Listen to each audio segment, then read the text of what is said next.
Welcome back, my friends. I'm so thankful you have joined me here on The Morning Mindset as we are endeavoring to get our minds aligned with the truth of God for this day.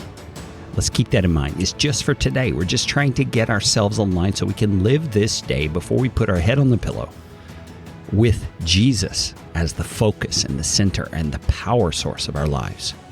Because when our lives are aligned with Him, we're able to please Him, we're able to honor Him, we're able to glorify Him, and we're able to make Him known in the world more effectively.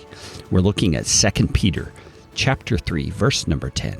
And we'll probably be on this verse for a few days because it's so full. Peter has just assured us that the day of the Lord, and specifically he's referring to the day that Jesus returns, will come. And it's going to come unsuspecting. He says, like a thief. It's going to come in a way that we are not ready for, we're not aware of in many ways. He says, and then, when that happens, the heavens will pass away with a roar, and the heavenly bodies will be burned up and dissolved. So he's talking about space. He's talking about the galaxy, the universe. He's talking about the things that we see at nighttime. When we look up, we see the sun, we see the moon at night, we see the stars at night. There's constellations, galaxies, all of those things that seem like such massively big things, and truly they are. But they seem like they're never going to go away. They're so far out there, so beyond our impact and our effect that it seems like they're unchanging. But Peter's making the point here that Jesus is the center of everything. And His return to this earth is like the climax of everything that's been happening in history, because it's going to radically change everything we know, friends. So think about that in light of the life that you live every day, the things you're engaged in, the projects and goals you're pursuing. How permanent are they? 90% of what we do is very, very temporal.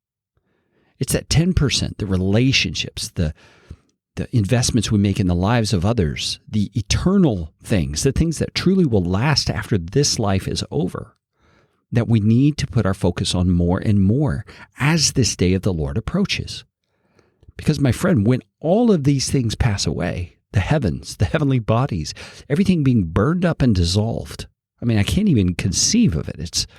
It's more grand and glorious and such an act of power than any Hollywood special effects you've ever seen. What is that going to be like?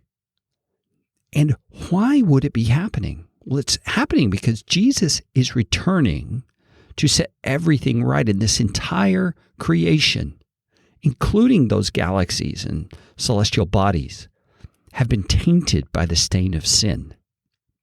And to make it all right, He's actually going to make it all new.